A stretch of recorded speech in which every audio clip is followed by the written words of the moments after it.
quintessential journeyman for Wishaw with Andy Barrowman, the former Rangers, Birmingham, Crewe, Blackpool, Mansfield, Walsall, Kilmarnock, Queen of South, Ross County, Inverness, Dunfermline, Dundee, Livingston, Martin, Abbey Rovers and Atherley. Now playing over 35s. Andy, how you doing, mate? All right? You done well, thank a nice introduction. I forgot half of the teams, so you've done brilliant to remember them, because I can't remember half of them. Don't want to remember half of them, probably is more accurate. Cheers for having me on. Jip for that, mate? Oh, all the time. Do you get the jip for being for that one? Oh, all the time, the usual, more clubs than Tiger Woods, all that carry on, all the time. But listen, it's one of these things. To be fair, some of them were loan spells. I was only there for like a month or 3 months or something like that in the earlier part, but that is what it is. I just look at it as a positive. Already managers wanted to sign me. I wish. That's what. Exactly, mate. You're all again, mate. Wishaw. It was like growing up at Wishaw and play football here, mate. Same as probably most people in the kind of west of Scotland. It was all we did. As soon as you woke up in the morning, you were straight out, your mates on the street, street teams, and you'd play the locals in the other streets. You just kicking a ball, and you didn't really know at the time, but you were learning. You were learning how to play football. You were just having fun with your mates. But that was you. You talk about all this like $1,000 and all that. I mean, we passed that in a summer, probably $1,000. It was just that's what you did. It was until the street lights come on at night, and that was you at the beginning. You had a quick break in the middle for maybe your dinner or whatever. But that was it. It was just constant football, and loved it. Some of the fondest memories were from the times, and it was brilliant, great fun. Aye, I'll ask you this now, because obviously you've gone on to work with Joma now, mate, with a decent kind of career in that. But most players you talk to weren't maybe great in school, but what were you like in school? Were you quite switched on, or you just football daft? That's the way I was in school. I just got to school to have a laugh and play football with a school team there, mate. But what were you like in school? I know, I was quite good. Again, I played with Rangers growing up all the way through school, so I trained 3 nights a week, so it wasn't as if I was a studier or anything like that. I was just quite lucky. I had a good memory, and it's probably one of my if something I learned something and it just kind of stuck. So I done all right, got 5 hires, and it was like mum and dad, to be fair, they made me, not made me, but they kind of encouraged me to stay on for 5th year. Some of my mates were leaving schools as soon as they turned 16 to sign in at Ibrox and other teams, and of course I wanted to, but obviously I'm grateful to mum and dad now for, at the end of the day, I've carved another career because of the qualifications, and you see so many players get to the end of their career and they don't have any qualifications, and it's a big bad world out there, so it's stood me in good stead. It was a good thing at the time, but I'm not going to lie, at the time I wasn't too happy they made me stay on to get the hires, but it worked out all right in the end. Aye. Before you get to Rangers, what kind of who your boys clubs and stuff like you were playing with, and who your kind of influences in football growing up? You mentioned your parents in school, your dad in football. I mean, boys club, it was Aberdeen Boys Club. They were based in Blantyre, nothing to do with Aberdeen. It was just that was their name. The good side, to be fair, won the Scottish Cup at under 11s, and with a really good side. A lot of players went on to sign pro youth and stuff, so it was good. I played with them probably all the way through, maybe under 8s, under 9s, and just again, you're playing with your mates, you're loving it, you're training and whatever, and going playing a game Sunday, and we're winning most weeks, so it was an enjoyable time. Again, some of your fondest memories of football were playing in the Aberdeen Boys Club team with some of the players that were there. I mean, I think probably everyone, maybe barring a couple, went on to sign pro youth with teams and eventually full time with kind of Scottish teams. So with like Stephen Smith was in our team, Craig Beattie latterly. I mean, we had a good side. I mean, there's loads of players as well I can mention that went on to kind of play in the league and in the football league and stuff. And it was just a really kind of lucky group. Lucky we had a good group at the time. So it was brilliant. It was brilliant. Experienced a lot. Got to travel. You went to, you've done it yourselves, foreign countries to play football at age 14 and 12 and stuff, things, you know, I never have experienced if I hadn't been playing football. You go on a night out in the town now and you meet people that you maybe played against under 10s, under 11s, and you laugh or whatever, a bit of banter, and it's just that's what you do, isn't it? It's football, and I think most of us can relate back to that kind of boys' club period. But in terms of influences, I mean, my dad obviously takes me here. It just started. It is, that's it. And as I say, influences and stuff, like my dad obviously take me here, there and everywhere, up and down the country at times, and to games and training, and my mum as well, to be fair. She never missed a game, so she was probably my harshest critic, to be fair. But no, obviously they were the early influences and that. So they've my dad played football and that as well, so he was obviously kind of used to try and teach me and coach me what to do and stuff. So it all helped, I suppose.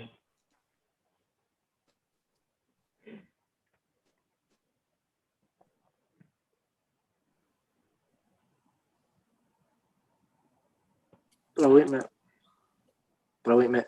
So as you say, obviously Rangers being a bit of other stuff like that. What was that like to maybe get that kind of first step into professional football? And I don't know what team you supported growing up, but again, it must have been a big deal staying for a club like that, your first club. I mean, as I say, I was in it. So just playing boys' club, scouts, probably under 8s, under 9s, something like that. And under 8s, I think it was just the tail end of that season. Played a cup final, and I scored 5 or something in the game. So ended up getting scouted to go into Rangers, and there was probably, I think it was maybe 4 or 5 for that Aberdeen boys' club team that were in at Rangers. So the scouts were always coming to watch, and just managed to kind of get myself in there. And I was there all the way up till I left school at 16. So basically 7, 8 years at Rangers, you know, training 3 nights a week. Obviously Murray Park or whatever it's called now wasn't there at the time, so it was on the Astro across Guybrook. So we're in there 3 nights a week, training obviously and playing your games when you got to pro youth and stuff there. But again, just really enjoyable time. You were getting coached and you were learning the game, but for us it was just playing football with your mates. You know what I mean? It was just one of the things that you did 3 nights a week, and you loved doing it. It wasn't a sacrifice. People talk about sacrifice, and you know, for a young kid to go and commit to 3 nights a week, you loved it. You know, we'd have trained 5, 7 nights a week if we were royalty. You know, you're just playing football with your mates. So definitely. So how did you feel you were doing at Rangers, and was it any kind of we know of now, and maybe thought as you were there, were players that you realised, he's got a chance of going and making it in the Rangers team? I mean, so my age group was in my age group. So Alan Hutton was there. Stephen Smith, as I mentioned, he kind of dropped down a level when the age group changed. But Alan Hutton was a striker. So it was me, Alan Hutton, a boy who he was a striker all the way through. He was all the way through. And to be honest, never really got a game, to be fair. And he ended up, I think when he signed the S-form, I think he had in his agreement that he would get an automatic pro contract. So I don't think the club wanted to give him it at the time, to be fair, and he ends up he can afford hand, and they gave him it, he signed, and he becomes a right back, and he ends up going for what was it, 15 million or something a few years later. So I think he made the right decision there to change to a right back. But absolutely. So he was there. I say Craig Beattie was at Rangers as well. Darren Fletcher was there actually. Darren Fletcher was played with Rangers all the way up. He was never signed. He never committed because he was always, you know, your Man Uniteds and your Arsenals were always touted and were always trying to get him, but he never committed to any team. But he trained with us 3 nights a week. All right. And all the way through the age group. It wasn't until I think when it was pro youth and stuff that he actually kind of committed to Man United, and he'd travel down there and play with them at the weekends. So he was there. I think who else? Again, loads of players that have went and had careers in the game. Maybe not at Rangers. It was difficult because that was the kind of Dick Advocaat era. So I mean, they were buying 16-year-olds. I mean, they bought an Austrian 16-year-old. I remember. I can't even remember his name. 250 grand they paid for the boy. And 16-year-old. So it was just a different world at that time. It was really hard to kind of break through.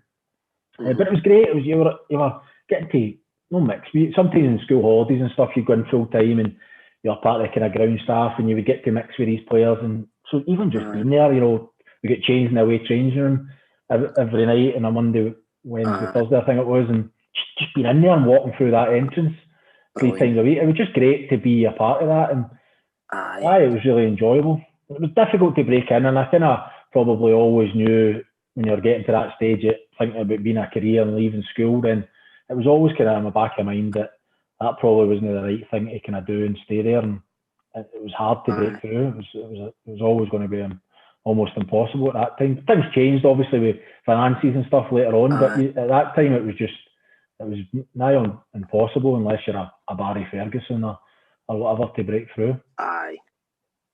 I felt as if, and especially in that year you're talking about, as if they're looking for that next kind of Barry Ferguson, that next kind of big player, because like you say, they're bringing in what they were considering trying to be best kind of young players in Europe. So you're bringing in guys like Joe Van and guys, top level players. So unless you were a Barry Ferguson, like you say, you weren't going to break through. So it must have been quite difficult. In terms of Dick Advocaat, did you ever have a relationship with him? Did you ever speak to him? Was there any kind of sort of relationship there? No, I mean, his assistant, Bert Van Lingen, if you remember him, he used to come, he would come and watch the games. And we actually played, on a Saturday afternoon sometimes on the Astro across Ibrox. And if they were, if the first team were at home, see, you would always get, it would be I don't know how many it was, but it was a couple of thousand there watching your game just because they're all standing on the outside of the pitch before they went into Ibrox. But as a 14-year-old and stuff, it was brilliant for us. I mean, it was tremendous for us. You think about what sort of, now you think we bit of pressure and stuff, but at that time you just loved it. You're thinking all these people are here to watch us, and so Bert Van Lingen would come and watch, and as I say, in school holidays you would always go in full time, and you wouldn't train with them or even necessarily at the same training ground at that point, but you were always kind of in and around in Ibrox and getting exposed to them and maybe doing jobs running about with as I say, with the ground staff and that. So no, Dick Advocaat, I don't remember. You just remember sort of walking down the corridor and seeing him coming, and you were scared. You'd run the opposite way and stuff. He was just that kind of general or whatever they called him, and that. But it was good. It was good as a youngster. You took it for granted, I suppose, at the time, getting exposed to these stars, these world stars. But for us, it was just kind of normal, I suppose. Aye, I suppose so. So how do you look back at your time at Rangers, mate? Like you say, you thought it was hard to break through, but obviously you say it was a kind of, maybe you don't realise what you had at the time, but how do you see it as your development, how it set you up? And what age is it when you left Rangers, mate? Was that, because I know you obviously were going to Birmingham in a second, but did you feel as if you had maybe an option, maybe kind of leave Rangers to progress your career? I mean, I left Rangers when I was 16. When I was coming to the end of sort of fifth year at high school, and I was looking to go full time and, as I say, make it my career. The part that kind of always sticks in my throat, I was there since I was 8, and then come that last year, I was invited in for a week's trial almost to train with the reserves with John Brown, and it was almost a trial. You're thinking, I don't know, I've been in your system for the last 7-8 years, and then you're asking me to prove myself and you're still in trial to somebody in a week. You know what I mean? It's like, what's the point of having a youth system and a progression all the way? So probably at that point, I maybe wasn't one of the quoted ones, looking back on it now. Maybe I just wasn't, and that's why that happened to me. We can't remember how it kind of played out for other people, but maybe that's just, I just wasn't the ones that were kind of the boy boys at the time. And I was fortunate I was playing with Scottish schoolboys. I'd managed to get in that team, and I was starting to get a bit of attention for like English clubs and stuff like that. So I had a few options. I knew there was always a few options there coming to me, but I just really fancied something different. In the end, I was down at Newcastle, I was down at Leeds, and eventually went to Birmingham just for like a weekend, played a game, and I just got a really good feel for it. We played against Liverpool, it was. I just got a really good feel for it, playing against Liverpool and just for the place. They were championship at the time, Birmingham. So again, I'm thinking, I've been at Leeds like the week before, and they're in the semi-final of the Champions League, and it's just the same scenario that is at Rangers. I think I'm never going to play in that first team. You know, they're buying guys for 10 plus million. I'm never ever going to make that first team. So I just felt right at Birmingham. I don't know. It just felt a good fit for me, and it was a good fit for them at the time, and that's how I ended up there. It was actually Roger Hind. Roger Hind who played for Rangers. He was a Winners' Cup winner and back in the 70s, I think. So he was my PE teacher at school. So he'd played for Birmingham as well. So he's a bit of a legend on there. So so he had kind of recommended me to scouts, and they'd came and watched me and whatever. And that's how it kind of happened for there. But it was good that we ended up. It was a great, obviously, move. But you gamble a wee bit of a gamble at the time, but it turned out for the best for me. Well, I wouldn't change it. No, Rangers. People talk about maybe starting at a lower level club and kind of building yourself up, getting in the first team earlier. But I wouldn't have changed it, to be fair. See that upbringing at Rangers, and you're playing with supposedly the best players in the country at that age, and you get the best training and best facilities. And so I wouldn't have changed it. Like, I think it helped me. I think I learned a lot there that obviously helped me when I had a career in the game. But it's just one of those things. You find your level and you find your pathway in the game, I suppose. Aye. So as you said there, mate, you end up doing it at Birmingham. How is that kind of step? Maybe going down to Birmingham, obviously, and getting it all sorted. But was it maybe a big challenge, obviously moving away down south and maybe getting it, or would you embrace it?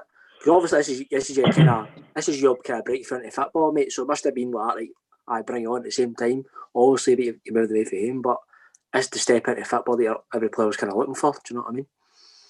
Aye, I mean, as I say, if you're 16, so I've played football since I was like in a team since I was 8. So that's all I'd ever dreamed. I'd just dreamed like everybody else. I just wanted to call myself a professional football player. Now, you go down there at 16, and you're getting into the academy system down there, and it's like a scholarship type thing. But for me, I was a professional footballer. You know what I mean? I dreamed of it. I'd sat and watched Match of the Day with my dad every week, and all that same thoughts that probably majority of boys have in the west of Scotland. And it was just a dream. Thinking back, it's a wee bit daunting as a 16-year-old to move to Birmingham, second biggest city in the UK. But there was never any of that. It was probably harder for my mum and dad. Me moving there, for me, it was just a big adventure. I was going to go and play football for a living, so it was brilliant. I was like, I couldn't get down there quick enough, and it was just kind of bring it on sort of thing. Were you in digs? I stayed with a family. Me and another couple of lads, a Welsh boy and a boy from London. We stayed in digs, just a kind of older guy and woman. So I know nice, lovely people. I eventually moved digs to the one that I kind of stayed with for the majority of time, and I'm part of their family. Even now, I still meet up with them and they come up, and I go down. I'm friends with their kids, and it's just I'm part of the family, to be fair. So I was lucky. I was lucky to find a good digs family, to be fair.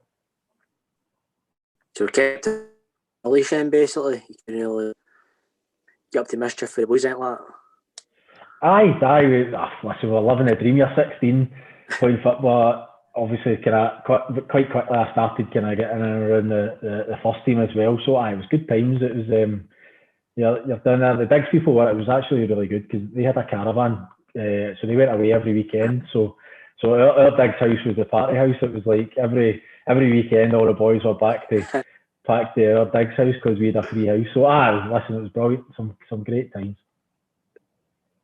Did you ever get into trouble, no? Not that I got caught for, no. I was quite lucky, no, we were fine. Few wee near scrapes and stuff, but I was all right.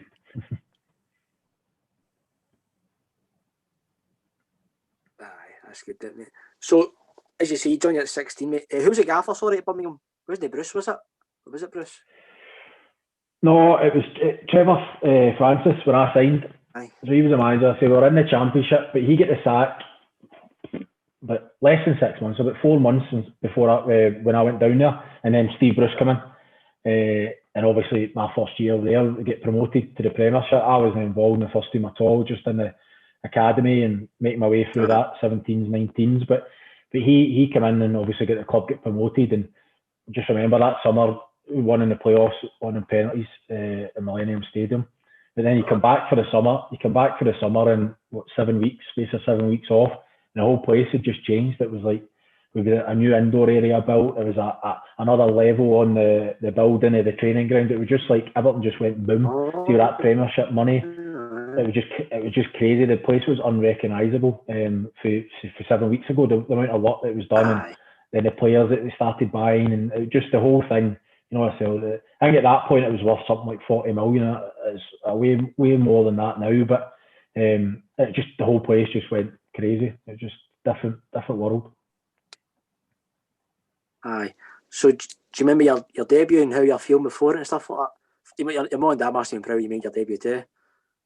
Aye, I mean they weren't there. To be fair, they weren't there. They'd come, they'd stood in the side of all the Ash Parks and all the years and travelled everywhere watching the reserves in the night, 17, 19s coming down from Scotland down to England to watch me, and it, just how it happened with it, I was kind of didn't really know. I'd been in the bench a few times, to be fair. I'd been in the squad. I'd went to Crewe on loan, and then Steve Bruce with a couple of injuries, so he called me back after a month.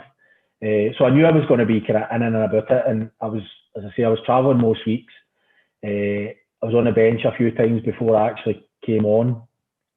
So I suppose I was kind of there or thereabouts for a few weeks, and I kind of knew it was coming. But it was against Leicester City. I don't know if you remember the whole Leicester City thing.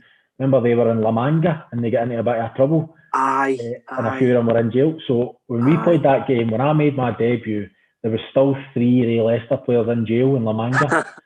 There was, honestly, it's the truth, because that was all the build-up about it and everything. So it was a wee bit strange. All the focus was on Leicester before that game, but I managed to come on 8 minutes. It was 8 minutes in the Premiership. But no, listen, I'm so proud of that now. Even 8 minutes, even thinking about it now, it was a great achievement. It was my dream come true to do that. Was that your chat line to the missus? All right, sweetheart, playing the Premier. Yeah. Nah, she's Inverness. She's Inverness. You don't need chat lines up there. To be fair, I think I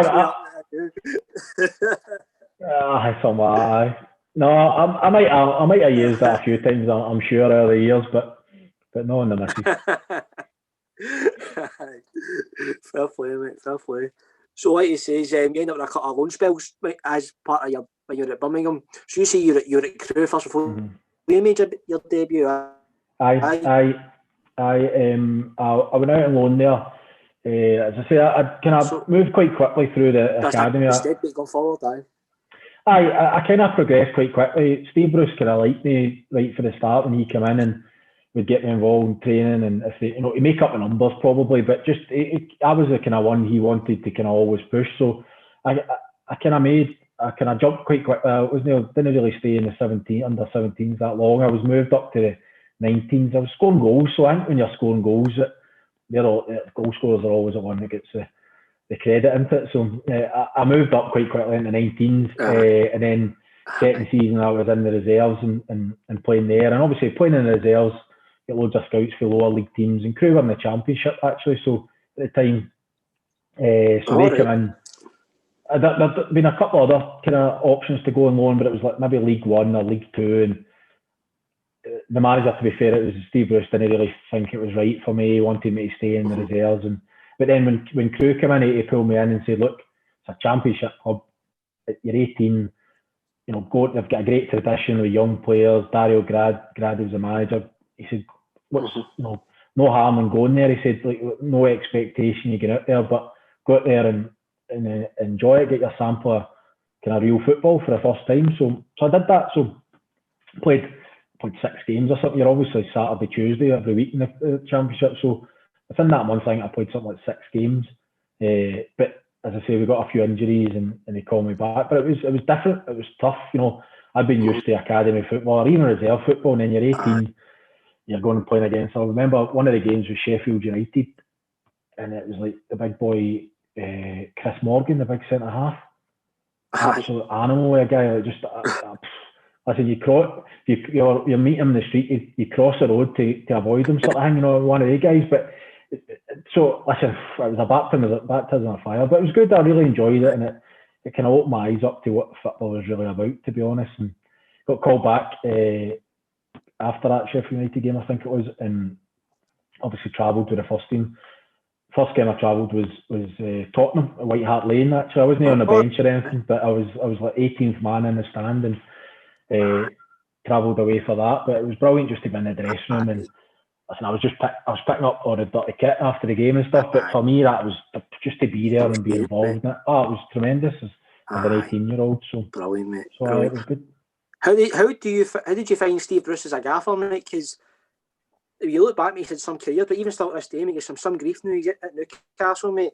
And for outside in, I think he's doing a brilliant job, considering the whole Mike Ashley stuff and they're kind of cash strapped really. And because some careers both for player and a manager. But how was it with you? How did you find him as a manager?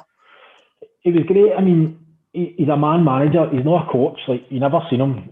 Seen like Monday to Thursday, you wouldn't see him on the training ground. He would be there, but it was just like, he wouldn't take training. The really good coaches run about him, and it was only really a Friday when we were maybe doing shape for the first team or whatever. That's when he would kind of really get involved on the training pitch. But just a man manager, you just wanted to play for him. That way, you get a manager, we've all played for him. You just want to run through a brick wall for him. You got that feeling with him. That's what he is. He's just a motivator, a man manager. And as I said, he kind of took a shine to me, and he was great for me. So I've got nothing but good things to say about him. Obviously, eventually he releases me, but still, even now, he's done brilliant. He's done brilliant for me, for my career. So I know he gets a bit of stick, but look at his record. Look what he's done with the clubs that he's been. He's just. I think he's just not fashionable. I think if he was had some foreign name, I think he'd probably be a bit more well thought of. But he gets results in the Premier League. I don't know how many games he's managed, but he must be right. He must be right up there with the kind of top number of games in that Premier League for managers. So you don't stick around at that level for that length of time with it being a good manager. So he's brilliant for me. Aye, exactly. Like you said, you end up doing it at Blackpool as well. What was that? How did that come about? And what was it like doing in Blackpool? Did you stay in Blackpool or did you stay through Birmingham still? No, I stayed in Blackpool. I stayed in a Hilton hotel right on the front.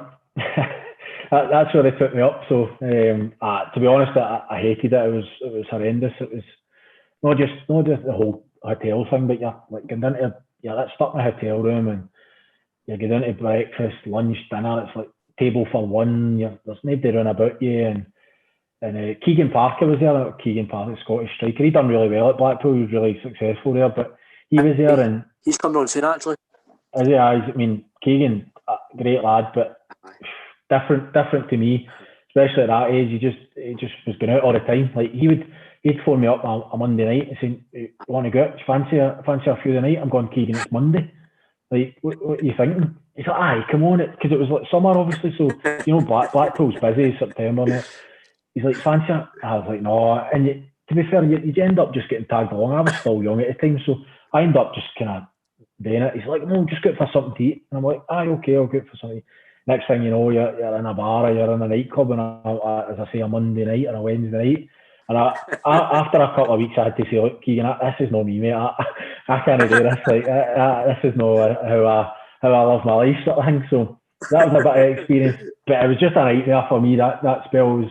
I'd went there. Colin Hendry was a manager, so again, I had a few options.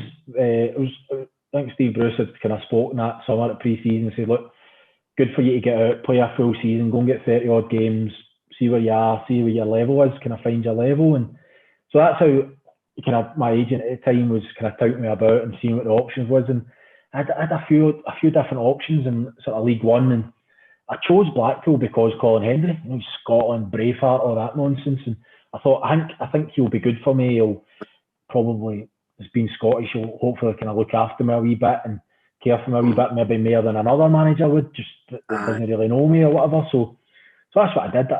I chose Blackpool for that reason. Not for the pleasure beach. No, not for the pleasure beach, no. No. So I went there, but it was a nightmare. Like, never played, playing me in the reserves and stuff, and I kind of spatted on me a wee bit. In hindsight, it wasn't the right thing to do as a youngster, and as you get older, you maybe look back and think, shouldn't have done that. But my thought at the time was, I could be playing at Birmingham reserves. Like, I could be training with Birmingham's first team every day and not getting on the bench or playing in the reserves there. And I didn't come here to do that. It's no, I mean, I kind of spat at dummy. And as I say, I was in the wrong. I know that now, but at the time, you're headstrong, you're young, you're a bit naive, and you kind of do things a bit, just some stupid things. So it was a nightmare for me. I ended up getting the loan spell get cut short. I went back to Birmingham and that was it. I was back playing the reserve football. So your time at Birmingham basically comes to an end, mate. How'd that come about? You just basically feel as if you're kind of a bit dead end kind of thing. Aye. I mean, I should have left. I was 22 when I left. I should have left 2-3 years before that. I think you get to that stage and you're not in and about the first team on a regular basis in terms of getting game time. I think you've got to sort of realise that you need to move on. A Premiership club, you're competing against Christophe Dugarry and Clinton Morris and all these players. It was hard to get in, but Emil Heskey, strikers. But at the end of the day, you've got to. You think you're doing the right thing at the time, and it's hard because you're in there, and you're earning good money, and you're still in it training with the first team. You're still travelling most weeks, getting on a bit. So it's a difficult decision to make when you're that age. You're kind of blinded by all that. But obviously, again, hindsight's one little thing. But looking back, I should have left at least 2 years before I eventually did. Just to get out there and play proper football. You know, eventually when I leave, I go to Walsall, and again it was just a shock, like playing that consistently Saturday, Tuesday in a relegation battle. You know, managers losing their jobs, all these different things. I'd never experienced that before. So I mean, you're in that bubble with the kind of academy and Premiership club. It's different. It's just completely different. So I'd never experienced that. So it was a right shock to the system. And to be honest, I never really called myself that much glory at Walsall. I didn't really do that well. And it was just because I was like, wow, what's this? That was my thoughts at the time. And it was difficult. But again, you learn from it. And you know what? I think Walsall was maybe the wrong club to go for as well. I signed with them because, well, one, they were Birmingham based, so I could stay out in the flat that I already had and didn't need to move, all that carry on, which is maybe the wrong reason. And then Paul Merson was brilliant. Met Paul Merson, and just you want to go for a night out with him. You know, he's just that character. Yeah, I get a pint with him. So infectious. You know what I mean? You just want to be around the guy. You know, that way, just you meet these people in life, and he was certainly that. So again, it just sold it for me, and I ended up went there. I maybe shouldn't have. I was like second bottom or something at the time and hardly any points. But you make the decisions that you think's right at the time, don't you? And hindsight's a wonderful thing, as I say. But it was like as a manager, was he a good manager? Was he just kind of one of these kind of classic kind of good fit uppers? I went to manager to try and just kind of go for them basically. He still trained every day. It was like a player. Quality, Best player in training. By a country mile, best player. And he was still every day. He was half cut. He was hung over every day. True. Yeah, he was sharing a flat with Danny Fox. He came up and played with Celtic, left back. So they two. Danny Fox he was a Scouser, so he came from Everton. I think he was struggling for a place to stay. So the gaffer said, "Look, move in with me. I'm in a flat now. I think he'd split up with his wife or whatever. And so I'm in a flat. Move in with me until you find something." He'd moved in. He was end up going out. They were going out and nights out and stuff. Having this 19-year-old boy who took from, I think it was a loan for Everton or whatever, and he's going out and nights out with the manager and stuff, and like during the week, and just crazy, mental. But great guy, great player. Could have easily played for us every week. He probably would have done better if he was playing for us, never mind managing. But obviously he gets the sack. Gets the sack about a week after I arrive. We played Brentford and we get spanked, I think 5-0 or something, 5-1. And he gets sacked after the game on the bus up the road. He comes up the back of the bus and says, that's me away, lads. Oh, really? Did he get a text or something? They must have done. Must have got a phone call for the chairman or something. So I'm just in the door. I'm only there a week, so I'm sitting down the front probably. So he's kind of walked by me up to the back of the bus with the kind of older lads and that. And I just kind of, everybody started talking about it, and that was him. He was away. Did Merson talk to you before you signed? What was he saying when obviously he must have been in a bit of trouble at first before he signed you then? So what's he said to you then before he signed you? Obviously he said to you, you've picked like you said, the reason that it's Birmingham based whatever, but what's he said to you football wise that's maybe swung it for you then? Just so enthusiastic about the game. Obviously, the first thing you do is you look at the table, you see where they are. So I knew where they were, but you forget that. See, within 10 minutes of sitting down and talking to them, he just spoke about football. He knew a lot about me, to be fair to him. He'd watched me. He'd watched me a right good few times in the reserves and stuff, and he knew everything about my game, told me things like I could improve on and what he felt he could make me better, and just all that, just like what you want to hear, I suppose, as a player, especially a young player. I just thought, I know they're struggling. I didn't know he was in danger of losing his job. I don't even know if he knew that, to be fair, but you forget all that. He was just that was the character he had. He just kind of made you forget all that, and you're just like, this is the right thing for me, and again, just let's get going. And you think you can score the goals to get them out of that trouble, but that's what it is, isn't it, mate? Done. Aye. So, you the opportunity to come back up the road to Kilmarnock. When did you first start finding out the chance to come back to him? I still had a year in my contract also, so we got relegated and a new manager had come in, but I still had another year, and I was on good money, especially for that age, and I ended up, I ripped it up. I walked in the first day of pre-season to the new manager, a guy called Richard Money, just chapped his door, didn't even get changed or anything, chapped his door and said, look, I want to cancel my contract. And he said, I need to speak to the chairman and see if it's possible. I said, no, I don't want any money.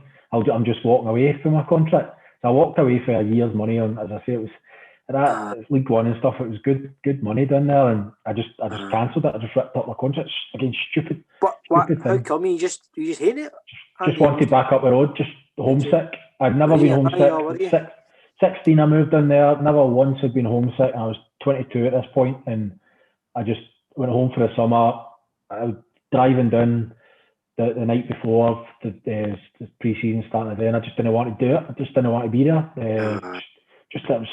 Football wasn't going great. So then I think if your football's going good, then everything else is fine. You know what I mean? That's the be all and end all at that age. But football wasn't great, and there wasn't enjoying my time at Walsall. So I just kind of knock on effect, and it just kind of I was like, I'm cancel my contract. Didn't have a club. It wasn't lined up to go to Kilmarnock or anything like that. Do you have an agent?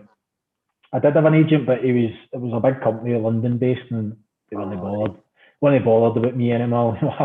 As soon as you leave that Birmingham, you don't start, scoring goals, and getting talked about for moves. Then so I didn't even tell him, to be fair. Didn't even tell him, and I think a week later he phoned me. He was on Sky Sports News. Walsall terminated the contract. Andrew Barrowman. He phoned me. Didn't even answer, to be fair. I just that was it, and I've never spoken to him again since. So. What's your opinion on agents, Andy?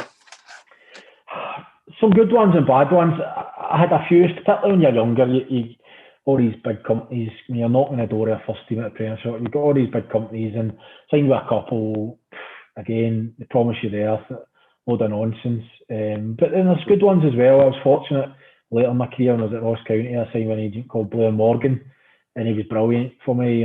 Just really looked after you and your best interest. He's in it to make money, of course. We all work for a living, but it was always, the decision was always based on what was best for my football. No, what he was going to make the most money out. So he didn't make a lot of money out of me, obviously, either. So he wasn't in it for him, but it was good.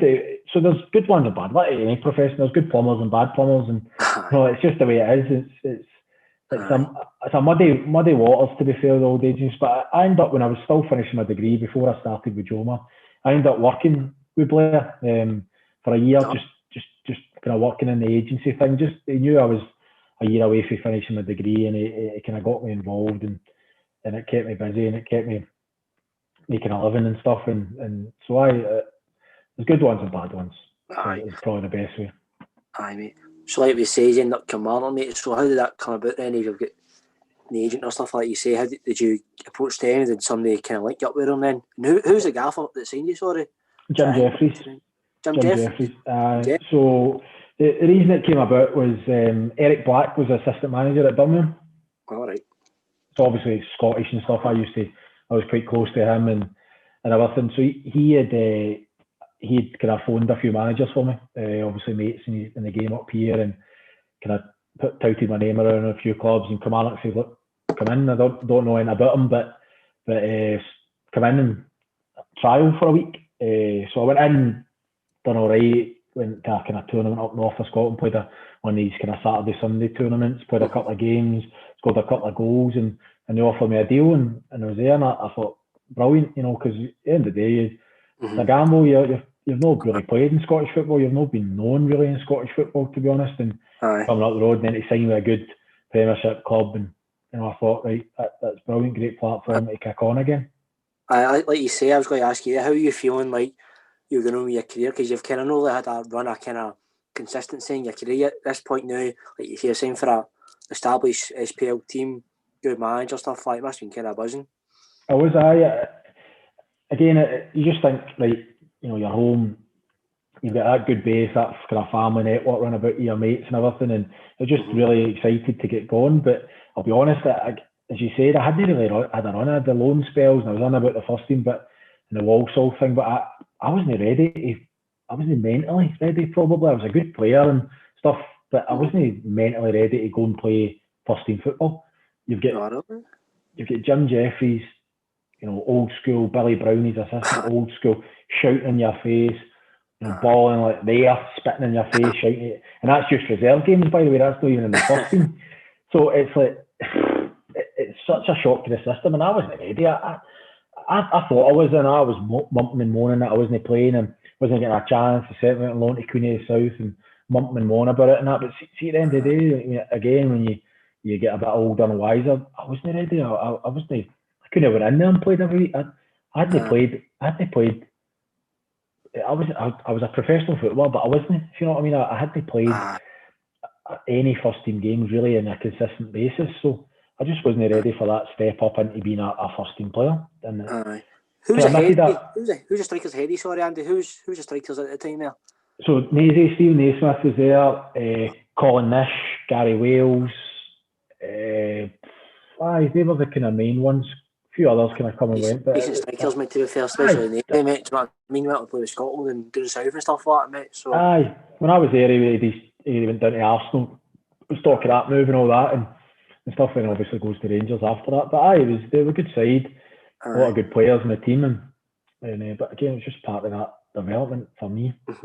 Like you say, like you end up at Queen of the South. Was that because obviously you only maybe get around games Kilmarnock, but were you not getting on as much with Jim Jeffries and Billy Brown at the time? Because obviously, like you say, they're a bit old school, but they know maybe willing to give you a chance. Or like you say, was it because maybe you didn't show the kind of not the right attitude, but maybe you were kind of more in it, like you say, or whatever?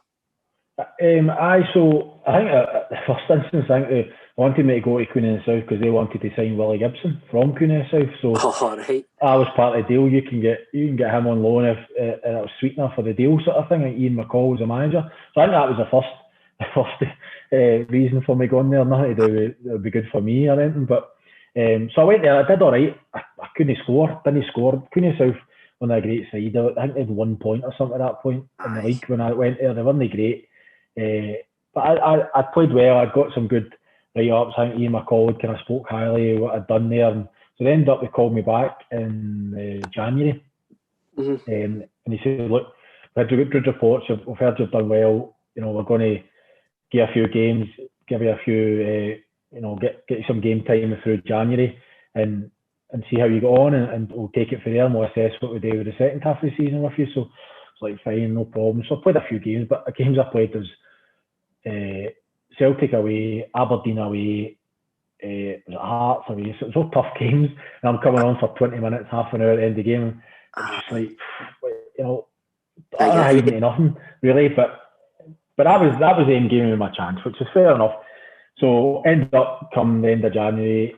I signed with Queen of the South. Ian McCall had been trying to get me back on loan. But eventually I said, look, there's no point in going on loan. Just cancel my contract to come on. I'll sign permanently with Queen of the South. And they were quite happy. Both teams were quite happy to do that. So I ended up going back there just at the end of the season, but it was on a kind of permanent deal. Aye. How'd you go with McCall? I've heard some good things about him. I've met him a few times, cracking guy and stuff like that, but he's obviously got a reputation for being, again, one of kind of old school managers. Obviously, maybe things have changed for him. Guys like him now, he's doing it Partick Thistle, getting a bit of rough time at the new still. But who's you like with you, mate?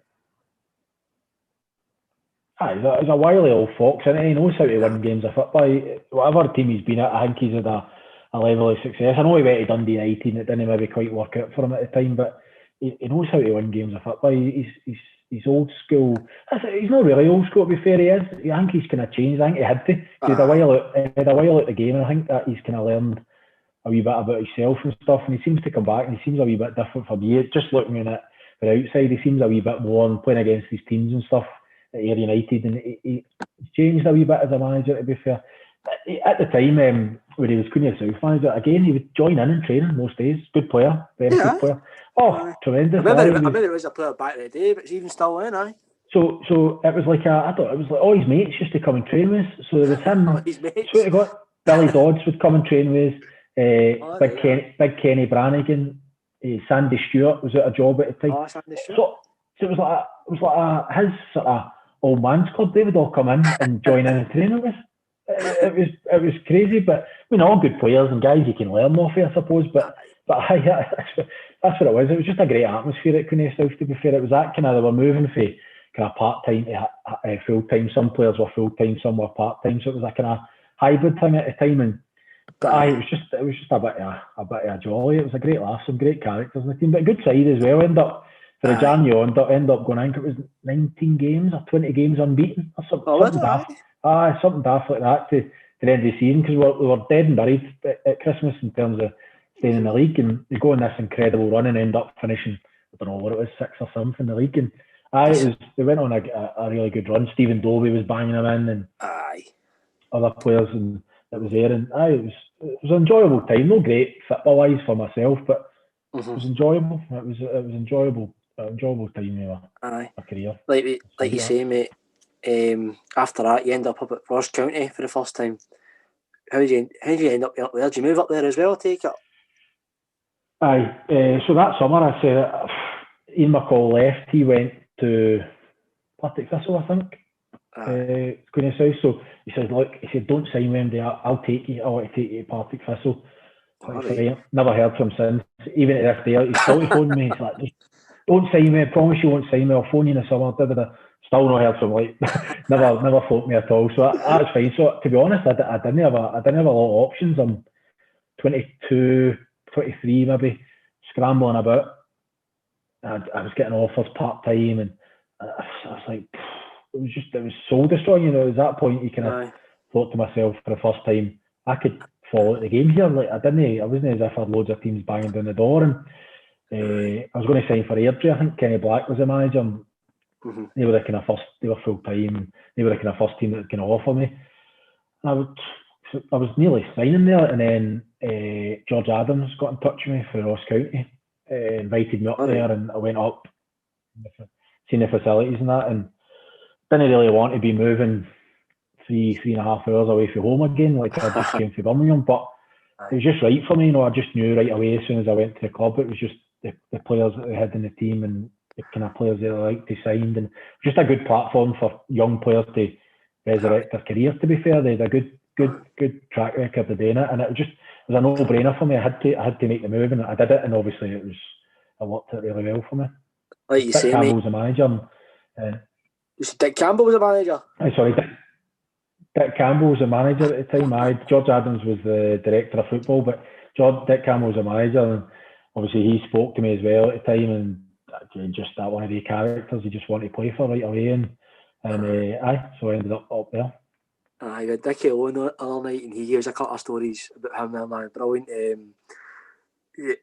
My dad played him years ago too, and like you say, I think he's just one of these proper legends of football. I don't think maybe the kind of younger ones grew up with now, maybe will ever appreciate Dick Campbell, but I think guys, us our age and maybe get older, always remember Dick Campbell and just the way he is. Did he ever give you any abuse? Every day.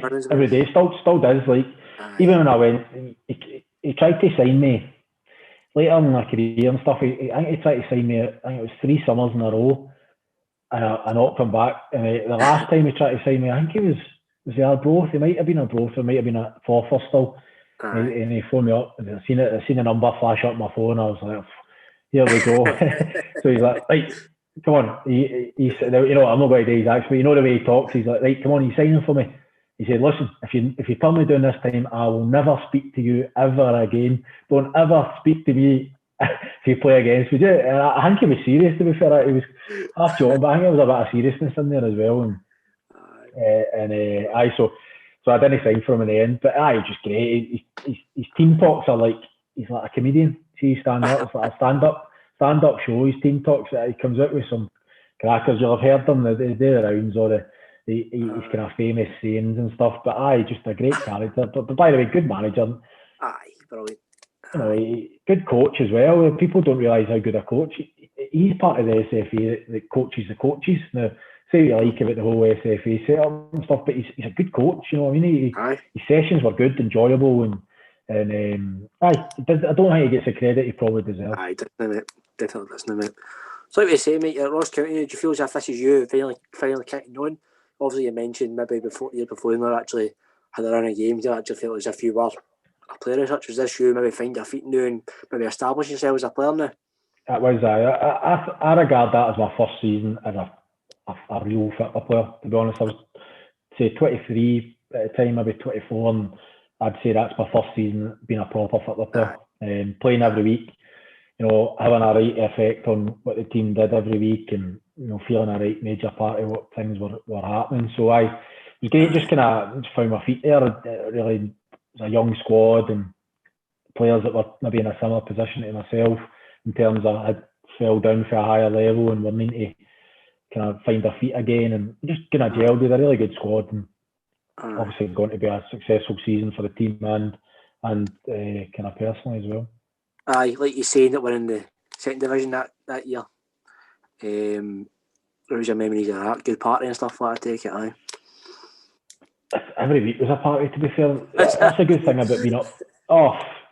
It's a good thing about being up there. Like the boys you're all away for family, and so you socialise together. I've been at other teams, and you know, you're all going off in your separate areas. Maybe some stay in Glasgow, some stay in Edinburgh, but up there, everybody's there. You know, that's it. So you all socialise, whether it be during the week, with like Champions League Tuesday, we'd be around one of the boys' house, everybody took a turn, and you'd be getting dominoes and just no alcohol involved, but just mixing with each other, just like a right tight group. That was our biggest strength, honestly. Good players, and obviously players that go on to get good moves and stuff, but that was our biggest strength. The team, it's the best team morale I've ever been a part of. It was just, we were all best mates, and weekends were brilliant. We were winning most Saturdays, and we'd enjoy a night out on a Saturday night and get back to work again on a Monday. And it was just really enjoyable place to be. Get into your work every day. Do you remember the day you won the league again? Airdrie kind of run as close, but then towards the end we kind of started pulling away from them. I think we won the league with maybe it was 5 games to spare, 6 games to spare, something like that. We'd won the league, and then obviously you don't get the trophy. So it was a few weeks. We'd played a few games, kind of running up to that to actually get the trophy. And the day we got the trophy, I think it was at home to Cowdenbeath or something like that. And Roy McGregor had hired a big marquee. All right. Just at kind of the outside, because at that point the hospitality lounges and that up there weren't the great. They were all small wee rooms and stuff. So he hired a big marquee. It was just outside of the stadium, bit of the wall, and all our families were invited up. There was a meal. There was like a kind of function after the game. So it was probably a good club. I mean, that's what I say about the people up there. Roy's obviously a few quid and spends it on the club and that, but everybody run about the place. It's the people worked up there for 20 years and still working there now and come up through the levels, league, but just right good people. Just a really enjoyable place to kind of be a part of, and I enjoyed a good celebration after a successful season. Aye, brilliant, mate. So going to the move to Inverness, Cali, you offered a new deal, but you knock it back. What was your thinking there? Did you know you maybe had a chance going somewhere else, or maybe it's just like I'm kicking on now, maybe a chance to go and prove myself a wee bit higher? So obviously that was second division, so League One at the time. We'd won it obviously to go up into the kind of championship, but I had a few offers for Premier League teams. I'd actually been offered a few contracts like in the January, like pre-contracts and stuff, and I think a couple of clubs had actually bid to try and get you in January as well, but I didn't. I didn't want to. I wanted to stay. I wanted to complete. I wanted to play 38 games or whatever it was I played, and I just want. I'd been moving about and inconsistent. I'd never really proved myself over the course of the season, so I made it clear to the club. I said, look, I don't want to. I'm not going to sign a new contract. I want to see my options at the end of the season, but I'm not. I don't want to leave now. I'm not going to sign a pre-contract. I just want to finish the season, do as well as I can, win the league, and then come the end of the season, I'll sit down and look at my options. So I did, and thankfully I had a few options there.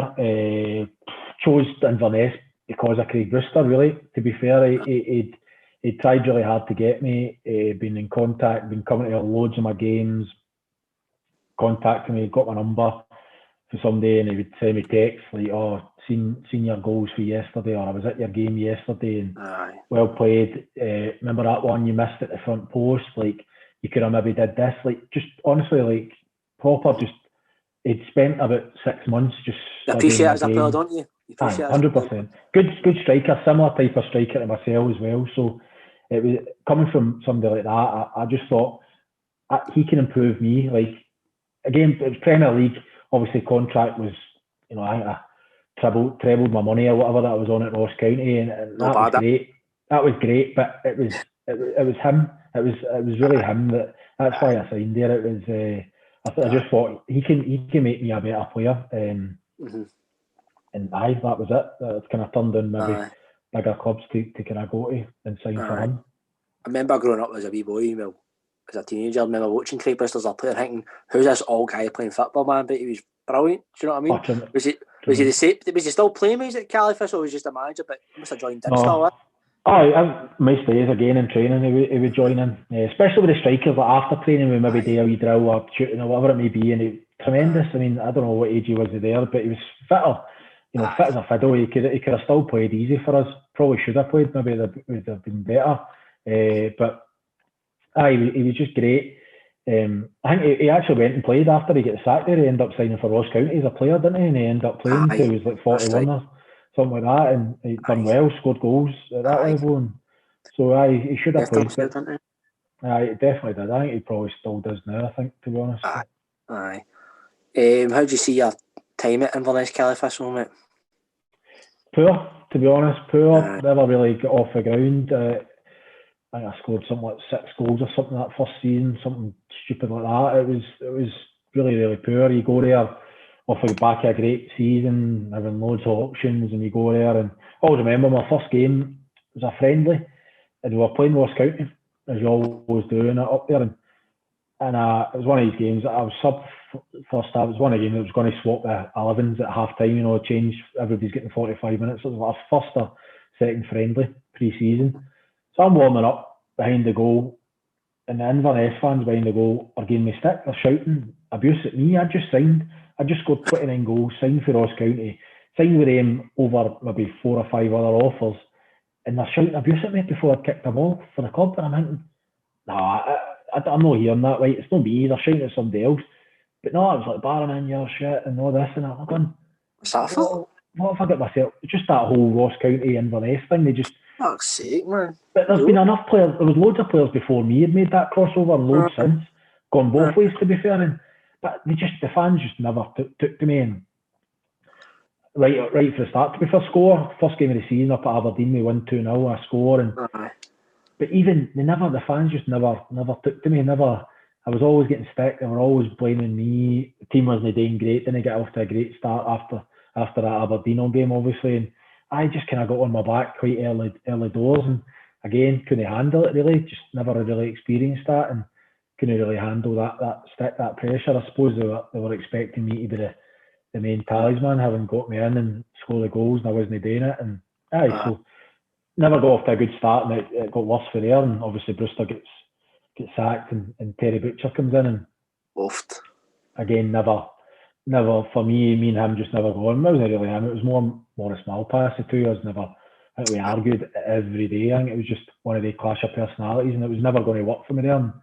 And obviously I hardly played in the Premier League. We get relegated, and to be fair, in that summer when we did get relegated, they actually we all went in for you do at the end of the season, get your meeting, and they kind of speak to you about what the plans are for next year and stuff. So he actually said, look, I see you being a big part of it next year, championship, you can score goals at this level, blah, blah, blah. So I'm going away in my summer thinking, right, brilliant, it's a fresh start. Maybe it's a good thing we've been relegated for me personally, in terms of my career. And I'm coming back to pre-season, got myself really, really fit. I was always kind of up there at the front and stuff at pre-season. I come back and I was blitzing the pre-season and thinking, right, here we go kind of thing. And then I think I played first 2 or 3 games and then that was it, never in the team. And eventually I left in the January to go back to Ross County. But it just wasn't enjoyable. Clash of personalities between me and Butcher and Malpass, and it was just never going to work for me there. But you hear Butcher's first get a job, but was that not a bit exciting? Because obviously Butcher's had the career he's had, mate, playing against guys like Maradona, stuff in the World Cups, mate, captain England. Before obviously transpired to where it was, it must have been exciting, but at first.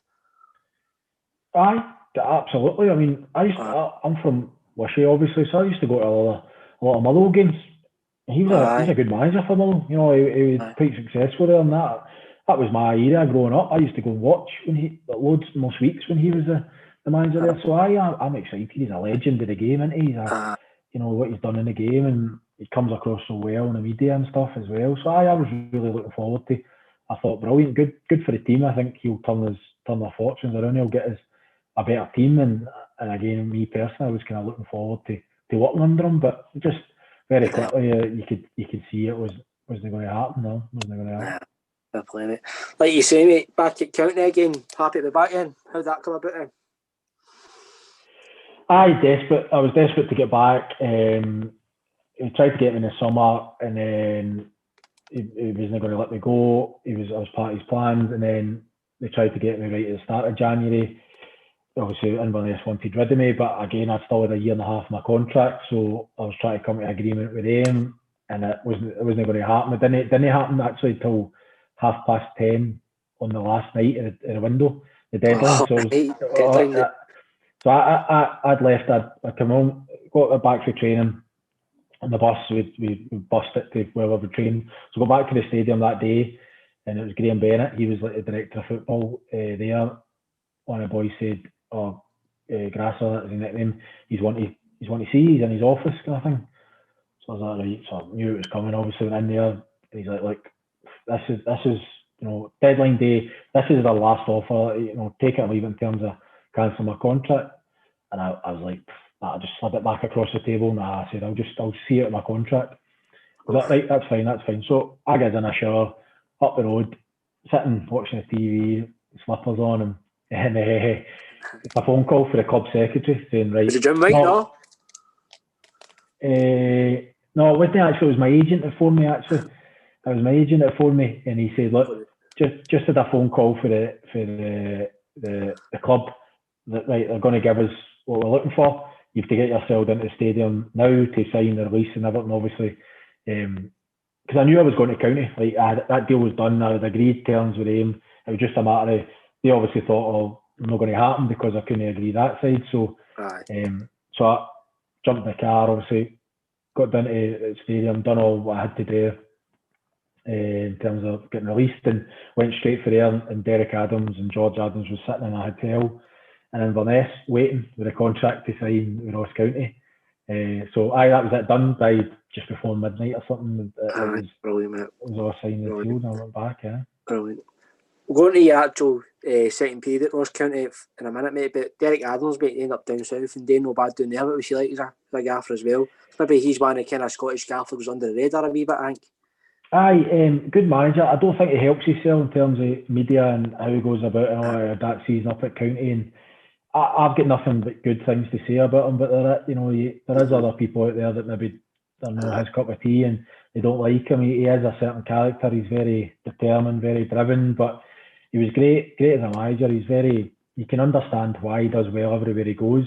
He's just so, like, everything's done to the last detail. Like, you know what you're doing in training every day. You know what's expected in a match day. Like, everything is just so organised, so, like, really? And as a player, like, you've got no excuses then, have you? You know, that's what you want as a player. So that's his biggest strength, I think. And as I say, it's no coincidence that he's went down in tough leagues, by the way. You know, Plymouth are a big club and stuff, but it's tough leagues these to get results and get success. And he's turned Morecambe around. He's took them from kind of nothing to challenging for promotion again on a shoestring budget by all accounts. So no, he's a great manager, and I'm sure I'd like to see him coming back up here and getting. I know he was linked to Hearts and stuff, and I'd like to see him get a job like that, because I think I would like to think it would maybe change the way he kind of went about his business, maybe off the park and stuff. I think you hear him now, his interviews, you kind of sense there's a wee bit of a change. Maybe he's kind of realised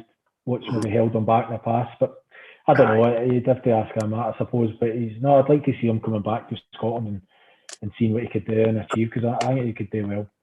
Like you say, he's a young manager back then, do you know what I mean? So he's had time to go away and maybe learn a bit more. So like you say, maybe come back, change his ways as he maybe approaches things, like you say, mate. So, he was a player when I first signed under Dick Campbell. He was a player, and he was an angry guy. Like, supposedly he doesn't swear, but he does swear. I've heard him plenty of times, but he was a right competitor on the pitch, midfield. You know, he's quite nasty actually. Some of the tackles and that, you wouldn't think that of him, but he was. It's just how he was. That's how he was, and I think that's how he went into management as a young manager. He was only 32 when we won the league. As a manager, very, very young. To be fair, I could have probably managed that team to win that league. With a good side, but you can't credit where credit's due. That's a big achievement at that age. But I think he's probably changed his style. I think looking on for the outside, it looks as if he probably has a wee bit. So, like you say, mate, he's had a bit of success over your second time round. We'll go to the actual Scottish Cup run in a wee second, mate. How did you go in the league that season? No great. Well, it's not saying no great. We were second, but because of the cup run, we had loads of games to catch up. So I think we were sitting second behind Inverness, who eventually won it. But we had like 3 or 4 games in hand. They kept playing and winning, and it's all right having the games in hand, but it's tough. And at the end of the day, we just run out of steam. The cup run, we go and beat Hibs in the quarter, and you draw Celtic the semi. So naturally, it's human nature to. The attention's just going to turn to that. So we just run out of steam for the league campaign. But I think if we hadn't had that league, cup run, I think we'd have certainly run them Inverness close. They had a good side, to be fair, at the time anyway. But I think we'd have run them close. But I don't know what the points difference in the end up finished. But we didn't. We were running on empty towards the end of the season. Aye. So it's on that Scottish Cup run, mate. Obviously, you say you beat Hibs, but obviously. You get Celtic at the time, they're a bit of kind of transition period. I think Lennon just came in at the time, didn't he? And so what was your memories of the day? I think you set up one of the goals, didn't you, on that day? I set up the second. The first one I've kind of challenged, and Stephen Craig's, like, don't get me wrong, he's still a lot today, but I've kind of challenged, I think it was Darren Day or something, and kind of knocked it down, and he's come on to it. So I'm taking 2 assists. I always claim 2 assists, but maybe that's a bit dubious, but I'll take it anyway. But I know it was brilliant. Like, to be fair, we were. It was, I don't know why, but we were quite confident going into the games. I think it was just that mentality we had up there. We were all kind of young players and maybe a bit cocky or whatever looking back, but we kind of thought we could get them a game. Was it because maybe Celtic were at a kind of transition stage and maybe kind of they were probably there for the taking, and we kind of maybe sensed that. You looked at their team and great players, Robbie Keane, Samaras, McGeady, people like that, phenomenal. But there was also a few players you're thinking, well, me as a striker, I'm lining up, I see the team and I'm up against Darren Day and young boy Josh Thompson, so I'm right away, I'm going, fancy that sort of thing. Like, Darren Day, obviously great career and far better career than I had, but just on the day, you just think, have a bit of that. You know, you played against Celtic teams. You've played against Celtic team and you're going, don't fancy that tonight or whatever. But that was just one of them you're thinking, I'll have a go at this then. And I'm sure there was a few other boys in the change room were looking at who they were playing against in the midfield and stuff and thinking, you've got a chance. And started the game well and just grew in confidence as the game went on. Celtic fans obviously get on their back and you could just sense it for us. And every time something went wrong for them, we just grew in confidence. And maybe a boost, aye. It wasn't as if we kind of stole a victory. Well, it was 2-0, but aye. it was comfortable in the end, really. And it sounds crazy to say that sitting here now, but it was. No. You watch the game back. I actually just watched it for the first time just during the first lockdown there. I'd never watched it. I'd never watched the highlights. I'd never watched any of it before, and that was the first time I watched it there, just because bored and kind of nothing else to do and stuff, and start tidying out the loft and things like that. But it was just a really comfortable game for us in the end. Because like you say, I think even Lennon said after the game, like Absy's famous quote, he was going to bring the thunder back because basically said they were quite flat in the day. They didn't seem up for it. Like you say, I don't think you're exaggerating them maybe saying you were comfortable. Do you know what I mean? So I don't think Celtic were at the right kind of stage of to DB, but maybe he's caught Celtic at the right time because after that's when he kind of kicked on with it. After that, they did definitely. As I said, I mentioned the players that are in that team. We shouldn't have beat. There's no way we should have beat that team and the players on the park. But it was definitely a good time. The timing was right, and it was kind of fate that happened for us that day. It was just the right time for us. But Lennon was really good actually. Me and a couple of other boys were just kind of walking the corridor, going up to the lounge or whatever after the game, and he was coming to do his interviews, and he stopped us, shook our hands, and says, "Well done, lads." Like, you know, he just obviously just took a hammer blow defeat that still gets talked about probably for him, and he still had the kind of respect to kind of stop, and he could have easily just put a head down and walked by us, like we never questioned that, but he stopped and shook our hands and said, "Well done, the lads deserved it." And I just always had great respect for him. After that day, it was brilliant. It was really good for me to do that. Stuff like people don't see it, mate. But did you go to celebrate? So obviously up into kind of lounges, all the friends and family were there. It's like free bar and whatever. All the boys are. So we're going back. We're going on the bus. We've actually got a game on a Tuesday night against Morton. So all the boys are going back in the bus back up to Inverness. So you know it's like the boys free bar in Hampden. So the boys are stuffing the bottles of Peroni in the kit bags and stuff. So all the boys are clinking onto the bus, clink right on into the passageway in Hampden, up the back of the bus. But Derek Adams is a teetotal. He doesn't drink, so he came up the back of the bus and made all the boys walk back into Hampden, up the stairs, into the lounges, and put all the beers back. He said, I know, honestly, I know, like, celebrate, blah, blah, blah. You can do what you want when you get back to Inverness, but we're a professional, we're Ross County Football Club, we're professional, and it's not a stag do, and we won't be drinking on the bus on the way back up the road. So, at the same time, like you say, he's a Ross County Football Club, he's beat Celtic in a Scottish Cup semi-final. But that was his attitude, that was his mentality, and it's probably why he's quite a good manager. You know, he's got his standards and whatever. But all the boys, so you went through up there to you just bust the bubble, it's just flat as a pancake. So our reward for that, we stopped at Perth at McDonald's, and we get a McDonald's. The club, the manager bought us all a McDonald's at Perth. That was how we celebrated that bus journey up 3.5 hours up the road. Who was McDonald's for a Happy Meal. We drew. I don't know how. We're still done. It was like, no, we went out. To be fair, we made up for it when we got up the road. It was. I can't remember where we went, but we went mental anyway. So he was all right with that. To be fair, he said, "Do whatever you like. I don't care what state you get in when you get up the road, but just on the bus home, we won't be drinking." So we walked into McDonald's at Perth, and it's full of Ross County fans and Celtic fans as well, because there's a lot of buses come down from up there for Celtic games, and the place is just erupted, like everybody's jumping and dancing and singing, and we're all stone cold sober, they're all steaming, we're in there for our Happy Meals to get back in the bus. It was good. It was good laughing. Brilliant, mate. You know, in the final itself, mate, I was actually at the game, so I was working for the SFA that day in Glory Glen and get hospitality tickets for the game actually, in the lounge, getting free pies and a couple of beers and that, so I was, but I just remember there was some occasion, because I remember Dundee obviously get the majority of the crowd, and just a big sea of orange stuff like that. Obviously, a Ross County fan. It's a bit of disadvantage, but at the same time, it was just some occasion. Did you start the game? Aye. How was it the day? We never really turned up, to be fair. I think we'd kind of had our cup final with the Celtic game. It was just a bit of an anti-climax for us, to be fair.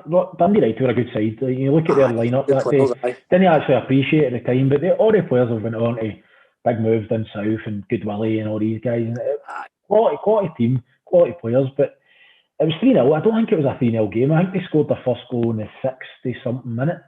So I think 3-0 was a bit harsh. I don't think it was that much in it. It was a big result, wasn't it? The first goal was a bit of a mistake. It was a mistake. Michael McGovern, great goalie for us, but I think he would admit himself. It was so that gives them their tails are up and they end up going on and winning the game. But they'd done a number on us. That was a whole year of that with ash cloud. Remember the volcanic ash cloud thing? And so we were meant to go our season as well. So the season finished in the championship earlier than the a month before it. Didn't have a game or something like that. So we didn't have a game for a month. So we were going away. We were going to have like a bit of downtime. I think we were going to Marbella for a week, training and stuff over there, but just a bit of sun and keep the kind of morale going for that month. But we couldn't go. We couldn't fly. Like a couple of days before this volcanic ash cloud, we couldn't fly. So we ended up having a warm weather training in Dingwall, and that was us. So it just kind of the whole thing. But to be fair, Peter Houston was a manager of Dundee United, and he'd been I think it was something daft like 6 of our games, our last 6 games. Like either him or somebody for the club were at our games. Like there was a game actually he missed, a Dundee United game, to come and watch us, and his assistant manager took the Dundee United game, and he was sat in the stand at Dingwall watching us. So he done a number on us. He knew he stopped us playing. He knew what our threats were, and fair play to him. He did it. I mean, that day we just couldn't get going at all, and it was because the way they played, which is, I suppose, a big respect for us. We were a lesser team, and for him to get into that much detail to stop us playing it, can I say, it was a compliment to us, I suppose. Like you say, but you must have still been gutted after the game. Obviously, it was a Scottish Cup final, and obviously it was Dundee United and a better team, but like you've just beat Celtic at the same time semi-final. You must have always had a bit of confidence going into the game. They may have got at least a decent chance anyway. Aye, we did that. A game we had that. I think any game we played, we kind of thought we were going to win it. That was just the kind of mentality of the squad. But definitely coming off the Celtic game, we thought we could do it. Definitely. There's not a doubt. It wasn't a case of the boys just were there for the day out. Like we genuinely thought we could win that game. Like, there's no doubt about it. But again, they stopped us playing. They were a better side, and we just never get going. And I regret after the game because we never turned up. See if we go and play and get beat by a better team, then fine. But we never really laid a glove on them. I don't think we had a shot on goal, to be honest. As tight as the game was, as cagey as it was for 60 minutes, we never really threatened their goal. So there's that disappointment. But a couple of hours after the after party, and we had a big function booked at right. Westerwood. This time, no, the club had put on a big function for all the friends and family at the Westerwood Hotel in Cumbernauld, and a meal and all that, and it was a big party. And the boys had booked can't remember what it was. Had booked a club or something in Glasgow, and we had a good night that night. Brilliant, mate, brilliant. And then going on to winning the Challenge Cup with Ross County, mate. I think you scored a winner, or you scored the opening goal in the cup final. Scored the opening goal. David Hutton he's a goalie, and he tried to take it around me, and I took it off him and put it in the net. Brilliant. What was that day like? Remember the game? We were struggling that season. Derek Adams had left to go and be the assistant manager at Hibs. Bizarrely, he took Colin Calderwood's assistant manager's job at Hibs. So Craig Brewster got the job for a wee bit, and then Willie McStay came in from Celtic. Aye, that's right. Just never really. I don't think he was a manager. He was more of a coach. I don't think it kind of suited him being a kind of first team manager. But I just really. We are near the bottom, to be fair. We were near the bottom of the league, and Jimmy Calderwood got the job. He came in to fight fires and save team seasons and stuff. So he came in to keep us in the division, probably, which was bizarre. I think you'd just been to the Scottish Cup final year before, same squad. Never really lost many players, and you go and you're struggling to stay in the championship the next year. So it was just a bizarre season. Jimmy Calderwood came in. We were in the final, but he had never managed any of the games before. So his first game managing in that cup competition was the final. It's like you play the semi-final, and then the final's not like months later or something. How they do that in that cup. So that's how it was. So So his first game managing was the cup final. But listen, it's a trophy, it's a medal. You look back in your career, it's 100% proud of that achievement and stuff, and it gets a lot of stick, that cup, whatever it's called, cup, I don't even know what it's called now, to be fair, but it gets a lot of stick. But for as players in the lower divisions, it's you want to win it. It's a cup, innit? Like you say, it's a cup. Winners' medal, mate, and memories, mate. I mean, days so get kids and stuff, and pass on these things and show pictures and show medals and it's brilliant. It's great memories again. Brilliant, mate. But you say probably Ross County, probably the club you maybe had it, the kind of fondest kind of memories and kind of special time in your career. Probably maybe the best kind of memories in your career then. I do in terms of like on my personal, like how on the park and stuff, how my performances were. I feel probably was. To be fair, Dunfermline, I've got a really strong affiliation with Dunfermline as well. And the players we had, and I don't know why when you think it sounds crazy when you talk about my time at Dunfermline, it was like a relegation, an administration, and then when I went back there, we finished 7th in League One, and yet still it's one of the best times in my career. It's bizarre, but it just is. It's just that kind of club, and just such a kind of connection with the people there and the fans and stuff. And so it's even now, can I go back there, and it's always good to go back there. And and so between the two, but Ross County would certainly right up there. Brilliant. So how did that kind of come to an end to then going to sign at Dunfermline? Obviously we're going to Dunfermline's kind of troubles in that in a wee second, but obviously like you said, you must have been sad to leave Ross County, but then obviously Dunfermline are a decent club as well, stuff like that too. How did that all come about and kind of transpire and you signed at Dunfermline? Who was it that signed you for Dunfermline, sorry? The boss? Jim McIntyre. Jim McIntyre, So again, my contract was coming to an end at Ross County. A few options, a few clubs had kind of inquired for the kind of January onwards. Dunfermline were one of them. They were going for the league, obviously. They were going to get promoted to the Premiership. So I kind of for the January onwards, there was contact back and forth, and kind of waited to the end of the season. And then again, Jim McIntyre being a striker and just liked the way he spoke to me, and again thinking he can improve me as a player and selfishly and stuff like that. And I just got a good feel for it. And it was a big club, and you go to visit the stadium, and you don't really appreciate how big a club it is before you get there, kind of thing. And it just felt right. I wasn't sure. Ross County were on a bit of turmoil. Really liked Jimmy Calderwood, but he wasn't going to get the job. He knew that. Who was going to be the manager? Didn't know. It was just loads of uncertainty at the club, and I just thought, you know what, it's time. It's an opportunity to move back up to the Premiership. It's just time's right to go and do it. I'd agreed to sign. I was going to sign my contract like the next day, and Derek Adams phoned me and said, "Look, have you signed with Dunfermline yet?" I said, "No." I said, "I'm going. Jim McIntyre's on holiday. I'm going tomorrow. He's back. I'm going to sign the contract tomorrow." And he said, "Look, don't sign. Come and meet me tonight. I'll meet you at the hotel, Hilton Hotel. And come and speak to me. I'm taking the job again. I'm coming back." I hadn't been announced to it, and I didn't know that at the time. And he said, "I'm coming back. Like, come and meet me." So I did, and he kind of went through it. I said, "Look, I've agreed. I kind of shook hands almost in a deal with Jim McIntyre, and I'd kind of got a good feel for him. And I just didn't want to. If it'd been anybody else, I probably would have stayed at County just because Derek Adams coming back and stuff. But I didn't want to do that to Jim McIntyre. And I was there, and I'd committed, and so eventually I just said, "No, look, thanks, but I'm going to move on," and that was it. And I went there. So after that, mate, when was the kind of first kind of alarm bells or the whole kind of trouble with Dunfermline then? When you obviously they go into administration in March, but was your kind of first kind of alarm bells before that happened? Was there anything that kind of maybe you got a sense maybe, or was it just kind of sudden? So the first year that was in the Premier League when we got relegated, everything was fine apart from I think it was 1 month. We were in about October, November time, and Gavin Masterton, who was the chairman at the time, he came down to the training ground to speak to us, and he said, "Look, a bit of a cash flow problem this month. We're waiting this money coming for the SFA, so it'll just be this month where your wages will be a bit late, a couple of weeks late, and then everything will be back to normal again." So we were like, right, fair play. He stood up there in front of us and said, "So you take it," and there's nothing else to suspect anything was wrong. So that was fine. So true to word, that was fine. Wages went in, a couple of weeks late, that was it. got to the end of the season, obviously get relegated. Start the next season, Jim Jeffries had come in the January or February as manager. So eventually couldn't keep us in division. We were kind of gone by the time he got there, and we ended up getting relegated.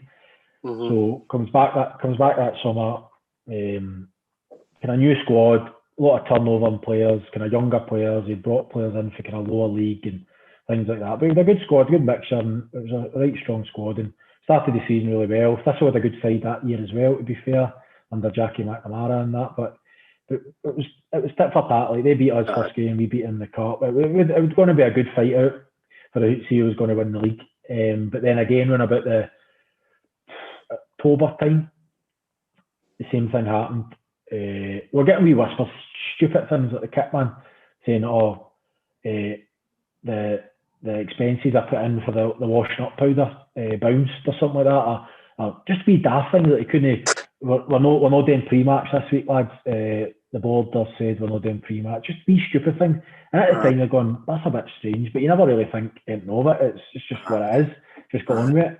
But then I say that October, November time, again, Jim Jeffries said, look, there's a problem. They can't pay the wages this month. There's a real problem. So that's fine. I think we got 20% of our wages or something like that, which we're not on a lot of money, so it was boys needed it. You know what I mean? It's not like you've got reserves in the bank you can call on if you're higher earners. But so for then onwards, it was just every month we got like 10% of your wages, 20% of your wages, none of your wages sometimes. So it went all the way through. Obviously, the whole administration, it was close to going. It wasn't administration; it was liquidation. To be honest, at one point it was that bad, and then the kind of family group got together, saved it, and they went in administration, and we were all paid off. So we were, to be fair, we were finding out from Sky Sports News. We were sitting at home, no one went, and we'd find out in the paper, and then we'd go in and go. Jim Jeffries was great, to be fair. He was always on our side. He was always had our back, and he would go. We'd get and go. What's this in the paper saying something? And he said, "Aye, that's right. Chairman's phoned me last night." So it was it was mental. It was crazy times for us. How did you find all that, Andy? Were you coping all right? Because obviously there's stories and your Hearts and all the other clubs, even Rangers and stuff like that. How did you find that whole process? Were you coping all right with maybe not getting your wages, like you said, 10%, 20% of your wages? That can't be decent for any walk of life. Do you know? How are you finding all that? I mean, it was hard. Mortgage to pay. Obviously, I get that with the missus at the time, and she's working, and so you were getting by.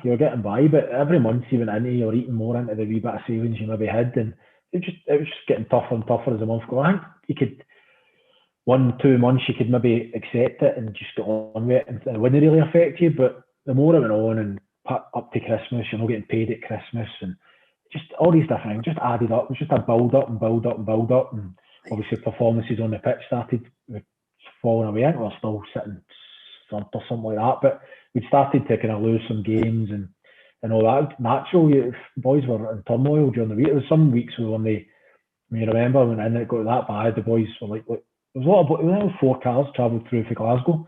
A lot of Glasgow-based boys. There's 4 cars travelled through every day. And it got to a point boys couldn't afford the petrol to get through to Dunfermline. It was just literally that bad. And we said, look, enough's enough. We're not training today. Like, this is it. We're not training. It was like a Wednesday or something. We said, look, we need to get paid something.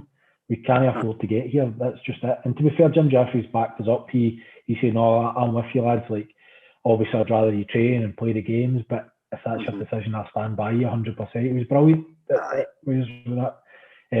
But then, obviously, whole administration thing, we found out on Sky Sports News.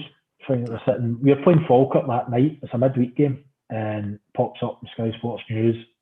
Dunfermline have been placed into administration.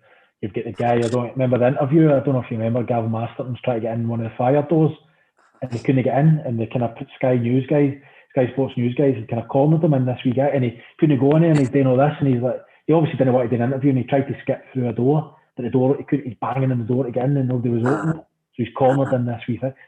You can get it on YouTube, but if you, it's a crazy interview, but so we're sitting watching this, we've got a game that night, against Falkirk, our rivals, a big game, and you're going to the game, and we turn up at the game, and it's all the boys, so we get told before the game in the dressing room that we had to be reporting the next day at like 12 o'clock or something, and we'd find out who was getting paid off, who was going to be made redundant. So we're sitting in the dressing room like going, right, we need to go out and play a game in front of 4,000 or 5,000 people, and half of us, or majority of us in here, are going to be out of job tomorrow. And it was like mental crazy when you think about it. I remember the referee, what's his name, George Salmond or something like that. He's the ref. He's not a ref anymore, but he was a ref for years. He came in and he's like, lads, I don't know, like I can't even imagine how he's feeling right now. He said, to go out and play a game of football. He said, I'm gutted for you. He's like, I'm seeing the news, listening to the radio, driving the game, and you've got to go out there and play a game. He's like, I always remember it was really nice when we come in and kind of stand up in the middle of the dressing room and talk to us all. It was just a really good respect for him. But so we got, needless to say, we got beat 2-0. And then we all turned up at the stadium the next day in one of the lounges, and the administrators are there, like Brian Jackson and stuff, and he's a secretary or whatever it is, or the assistant, the lady just reads out a list. Can you come with me, please? It was like, I think it was 14 names or something like that. Can you come with me, please? To be fair, we'd heard kind of rumours that it was going to be like the higher earners and stuff that were going to be let go. But list gets read out, 14, we had to go into a different room. It was like, sorry to tell you, you're gone. You're made redundant. Who was it that told you? The administrator that told you? The lassie, the young lassie. It wasn't even Brian Jackson administrator. It was his PA or assistant or something. I don't know. She was about 19-year-old, 20-year-old if she was lucky, and she stood up there and delivering to guys. We were, I was, I don't know, 30 maybe time, and there was other guys, kids, mortgages, and you're like, you're out of job. You're not going to get paid. Don't know when you're going to get paid the money you're owed. Might never get paid the money you're owed, and you're not getting a wage at the end of the month. It's murder, mate. Crazy. Horrible. I can remember the atmosphere as clear as day, even now. And then the boys that were left had to go and play a season. It was all young boys, to be fair. It was all most of the reserve team that ended up to go and they get 15 points deduction or something like that as well. So they had to go and try and finish a league and stay in a league. They were young boys. But fair play to the club. They've came back now and they're doing no bad in the league this season and stuff like that. They have a decent team this year and they're actually came back for literally the dead, mate. Do you know what I mean? So good on the club anyway if you come back for that. How are you feeling at that point, mate, football wise? What were you thinking next step wise? You thinking, I've got to find the club, am I still enjoying it? What was your kind of thought process at that kind of day or day after, mate, about going forward? I was done, to be honest. I played for a few years after that, but I played for another 3 years or something. But that was it. My love for the game had gone. And you kid yourself on. I wasn't saying that at the time, obviously, because you're on that hamster's wheel. You're just kidding yourself on. It's all you know. And I ended up signing. I signed with Dundee. To be fair, John Brown signed me. Was it like, who signed you? Sorry, John Brown. John Brown. So we had like 2 days because the registration period finished on the 31st of March, and this was the 29th of March. Oh, so you had 2 days, So we had 2 days to get a club. Some of the boys never. Andy Kirk never got a club. Stephen Jordan never got a club. There was a few boys that never managed to actually get something in the 2 days. But I was lucky. John Brown come on the phone and signed up there, peanuts, and finished the season at Dundee. And at least I was earning something. Did they remember you for your Rangers days? Or for your trial at Rangers?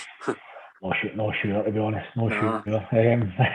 I didn't mention it to him, to be fair, but it's they were trying to stay in the league and whatever. But it was difficult times. But looking back now, I never really recovered for that.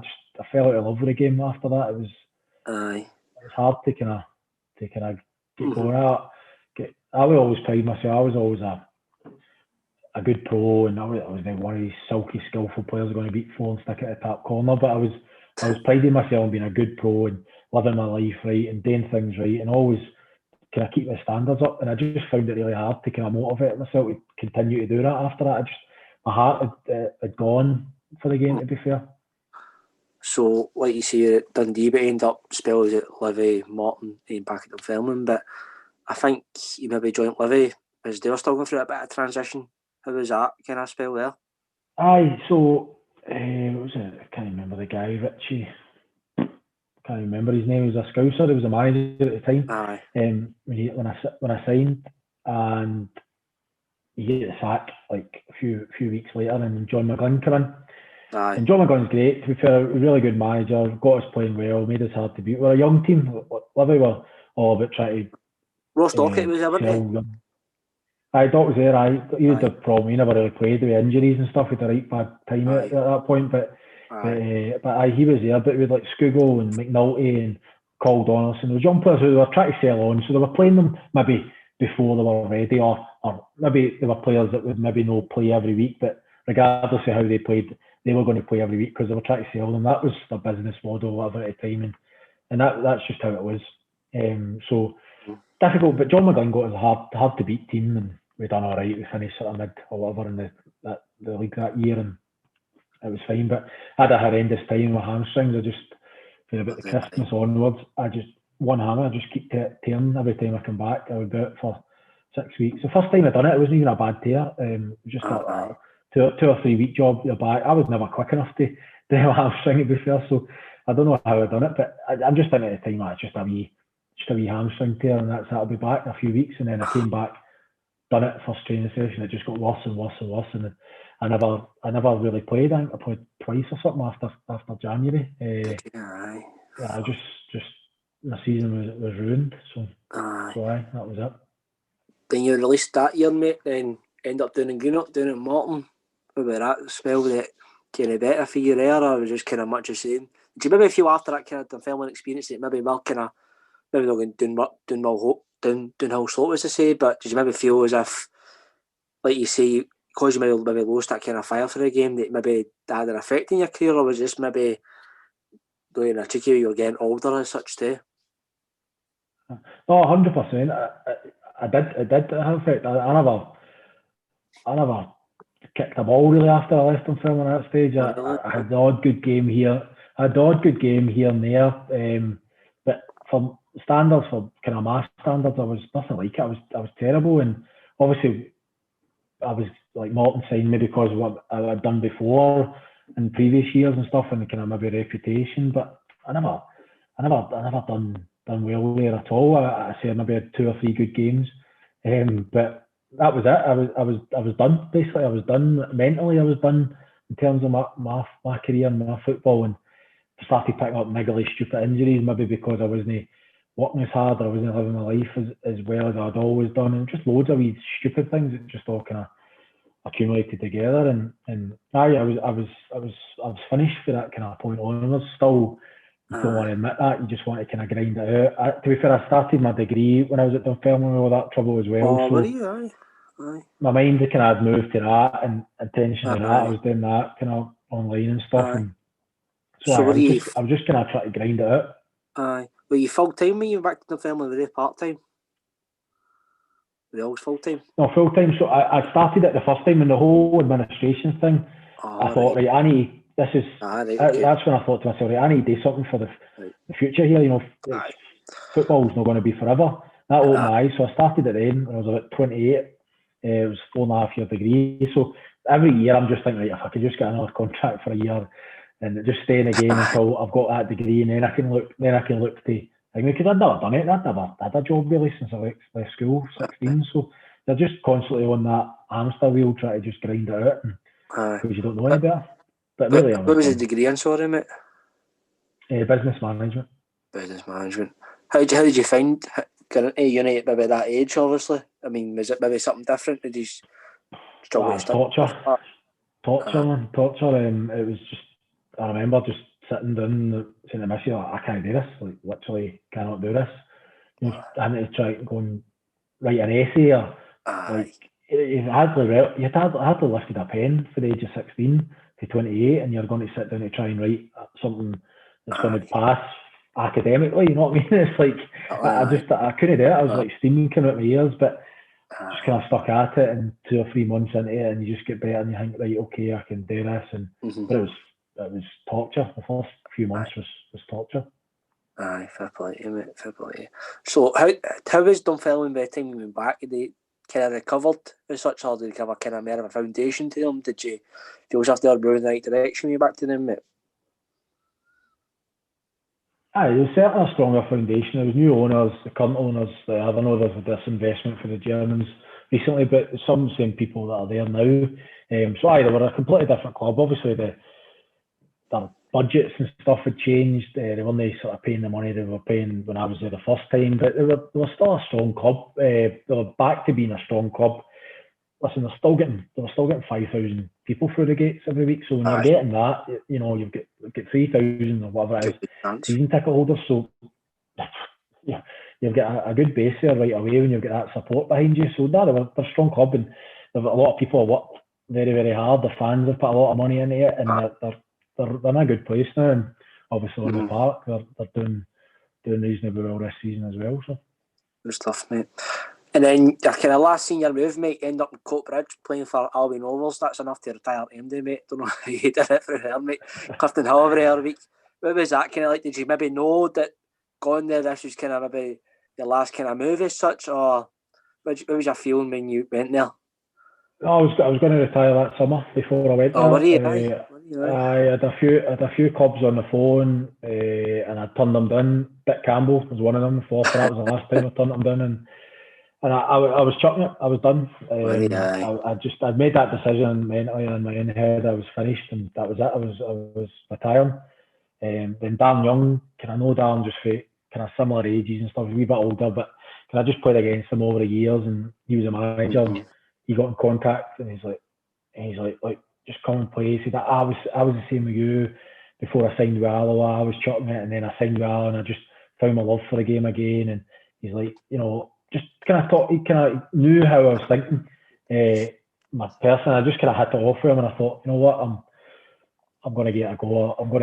I didn't want to regret anything. I thought I need to give it a go and see. And I think, but it was a bad decision. I should have retired. I was gone. I never kicked me on the backside when I went there. Did you play much then? No. It was frustrating. I played when I was fit. I played every week basically, but it was. I was playing in games, and I was getting frustrated, and we done all right. We just missed it in the playoffs for Albion Rovers. We just missed it in the playoffs last game of the season, which was an unbelievable achievement just coming up, and they'd done really well as a team, and we were winning games. Remember, we played Peterhead. We beat them 2-0, and I played all right. And my dad was at the game. I always came to the game and got in the car after the game, as I always did, and phoned. "Oh, I played today, son. Thought you were brilliant today." And I was like, "Dad, I'm done. Like, I'm finished." Honestly, I must have asked the ref how long to go for about 10 minutes into the second half. I just didn't want to be on the park. Even though we're winning 2-0 against Peterhead, we're a far better side than he. My dad's, again, he wouldn't tell me if I played well. He's my biggest critic, and he's like, "Oh, well played, you were brilliant today, son." And I just didn't want to be there. I couldn't wait for the final whistle. I just didn't want to be on the park. Just horrendous. That's what I was getting. That's the feeling I was getting. I enjoyed. So you really enjoying just playing football at all, or you just obviously you say like film and stuff, you kind of lost that a wee bit, but I didn't know it was that bad. Was it just the filming? Was I hated it. Off, geez, oh man. No, I don't know. It was just a combination. Don't get me wrong, I didn't hate it all the time. You still have the good banter in the change room, and I still enjoyed playing football, but it just wasn't there. It wasn't the same for me. And obviously the first time I'd been part time and going to train at night, I'm like, I just don't want to go. I just couldn't think of anything worse going out to training at 6:30, 7 o'clock at night in the rain, and I couldn't get my head around it. I just could not do it, and I just didn't want to do it. I didn't want to be there. I told Darren Young, I think it was around about the February time or something like that. I said, look, I'm here, I'm available. I'd done my calf. I've just come back from my calf injury. I said, look, I'm here. I'll get myself back fit. I'm available, but like, I'm done. Like, I'm retiring at the end of the season. Like, don't feel you need to pick me. Kind of thing. Like, I'm here if you want me to play and whatever, and I'll train hard and as I always do. But like, I'm finished. I'm retiring. And he's like, don't be daft, shut up. And tried to talk. I said, no. I said, look. That's me. I'm finished. My mind's made up. I'm done. So that was it. Finished. Brilliant, mate. How did you feel after that? I know you went on and played a wee bit for Arthurley, but how did you feel after that? Your kind of professional career ended. Were you maybe gutted, sad, whatever? Were you just kind of maybe, like you say, maybe even glad at the end of that?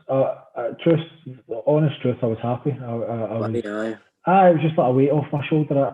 For the 3 years previous, I'd just done it because everybody expected me to do it, or I expected myself to do it. Like, I didn't want to do it. It was just because that was what I did. I played football for a living. So it was a relief. I was happy. Enjoyed. This is a teacher, so it was always struggle getting holidays and stuff in the summer. We got married that summer. We went away, got a holiday. I just really enjoyed it. I was ready to change, but even the whole dressing room stuff and that, I wasn't really. I'd passed all that. You're having conversation in the dressing room, and it's brilliant and stuff, but it's like what you're talking about. You were doing that 10 years ago. You know what I mean? So it comes up like dressing rooms are so young now as well, and it's changed, hasn't it, mate?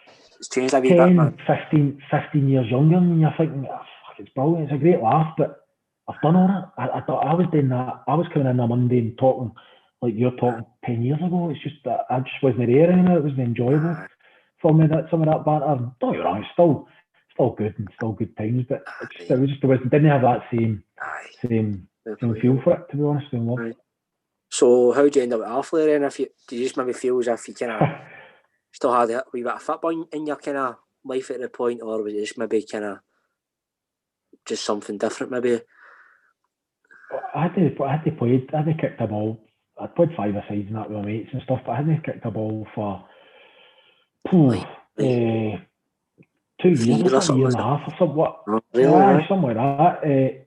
So my mate he was assistant manager, but the manager as well, the boy that was a manager, I was kind of mates with him as well, and he said, look, we've got this job, he said, we've got no players, we've inherited like 4 players, it's like, fancy coming down just pre-season, just helping us out, and training and maybe playing the games or something, see how you feel. I was like, don't know, don't really. He's like, look, just come down and help us out. So I did, so I went down, just selfishly, I was like, just lose a bit of timber, get a bit of fitness, do a pre-season. That's what I was thinking in my head. Wasn't even thinking about I was going to play for him or sign for him. I was just thinking, I could go down there, get a bit of fitness at it, and that's it, help him out with a bit of another body kind of thing. So I did that. I started getting fitter. I was kind of doing well. And then we had a pre-season game, first pre-season game, and my mates like just go and play for us on Saturday. We've only got 12 bodies or something like that. Just come and play. I was like, no, I'm not fit. I said, no chance, I'm not fit. He said, look, come on, please, just come, we'll play your half or whatever. Just we need the bodies. So I did it. Scored a diving header after 10 minutes, and I'm thinking, I can do this. This is brilliant. I can go that buzz back. I did at the start. See that scoring a goal again, and that buzz. We won the game and played well, and I thought to myself, I can do this. I'm carrying a bit of timber. I'm no fit, but I can get that. I know I can about a few months training. I'll get back to that, and I can do that, and we'll do it. Actually, what happened before? So I'm thinking, good. So I played a few more games, and everything was going well, and then we played Beef, who pumped us. I think it was about 5 or 6-0. Like they were was a good side. No, it was at our place at Duntley, but they were a good side. I think they'd won the league the year before. Good team. We didn't have a team. We said it was like trialists put together. So pumped us 5-6-0. I was going on holiday the next day, so I was like, that was the worst thing that could happen, actually getting beat, because it made me determined, and I thought, you know what? I made an arse of myself last night in that game. I'm sitting on holiday at the pool with the missus, and I'm going, I made an arse of myself last night in that game. I'm going to prove to myself and to everybody else that that's not me. I can get back to what I was, not that way, and show how good I play. And that's why I signed. See if we'd won that game or I hadn't played that game, I wouldn't have signed. But it was because we got a doing and I was terrible in the game that's what made me went on holiday, and I was out running every day, and I was like, no, I'm signing. I'm signing when I come back, and that was it. It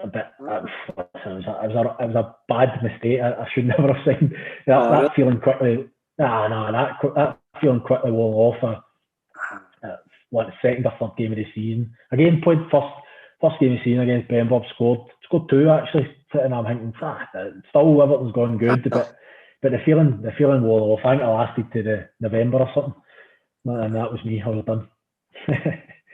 Fair play, mate. Fair play. At least you gave it right back and gave it one more go. So, like you say, mate, you do degree, mate, and you've kind of moved on to a kind of different side of football. It's Joma. You're at Joma, you're the head. Who's your role at Joma? Sorry, mate. Senior brand manager. How did you get into Joma? How did that come about? So I said I was doing a degree. Obviously, came to time, finished my degree. I've been applying for jobs. I always say 76 jobs I'd applied for. I'd got 2 interviews.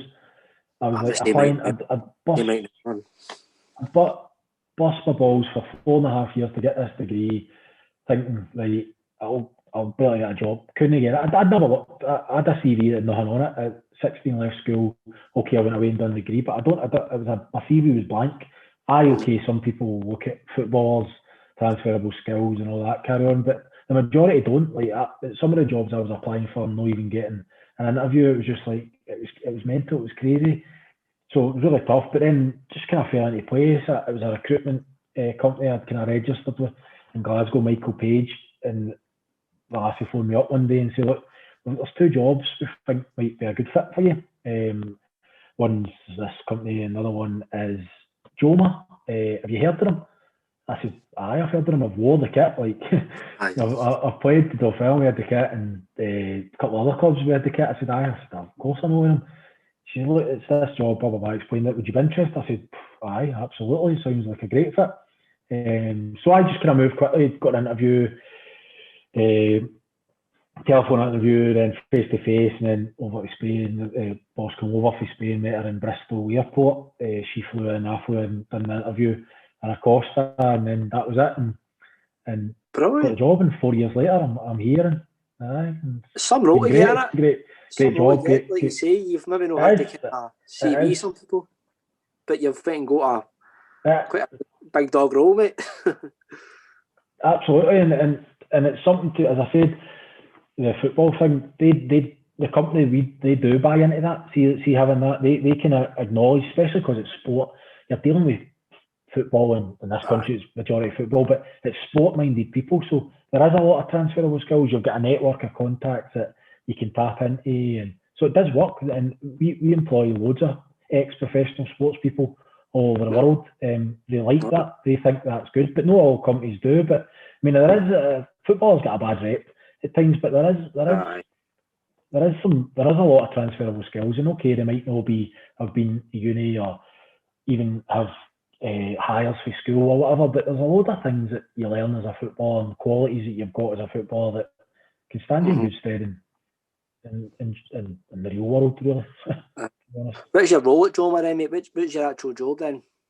So I manage our retailers. So we've got 18 retailers in Scotland now, so I manage them, and then our professional stuff, so like the football clubs, and then like Scottish Athletics, Basketball Scotland. So I manage the accounts as well. So no, it's good. It's a really good role. It's enjoy it.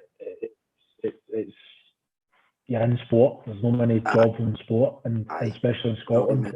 So it's brilliant. I really enjoy it every day. Great company to work for, family-run company, but massive. Like I think the turnover was something like 500 million or something like that last year, but still owned 100% by a family. Like the owner is 82 and he's in the business every day, and it's crazy to see how they got. So it's just it's good. It's a good company to work for. It's really enjoyable to work for.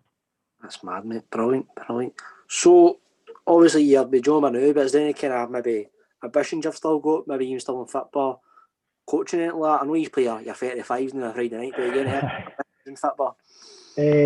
Not on the coaching side or anything like that. No, but I'd like to be seeing the sort of administration, the kind of business side of football. I'd love a role like that within a club or whatever in the future. That's kind of ambition, if you like. And listen, I'm happy where I am, and I don't see me changing in 4 years. And I think I'll still be in this job in another 4 years. But somewhere down the line, I would love to get that opportunity to go and work in the kind of business side of football and see what I could do. I think I've got the quality and the attributes that would do well. But yeah, I know that elsewhere in the world they kind of tend to employ people. Bayern Munich, they've got some people high up in the club, and you see other big clubs. It's something that's kind of done in Europe. We don't really do it. It's more coming into it now, I suppose, in the UK. But I know you don't just because you've played for a club or something. You shouldn't. Doesn't mean you're entitled to a job. But if you've got the skills and that to go with it, and I think it's a good fit. And I think that clubs should be using people like that more. But listen, we'll see. And just I'm enjoying it at the moment, and just building a new career for myself, and then whatever happens in the future happens. Brilliant, Andy. Andy, all days, mate. That was brilliant, mate. Enjoyed that, man. I was just looking at the time there. We've talked. I know, We've talked a long time.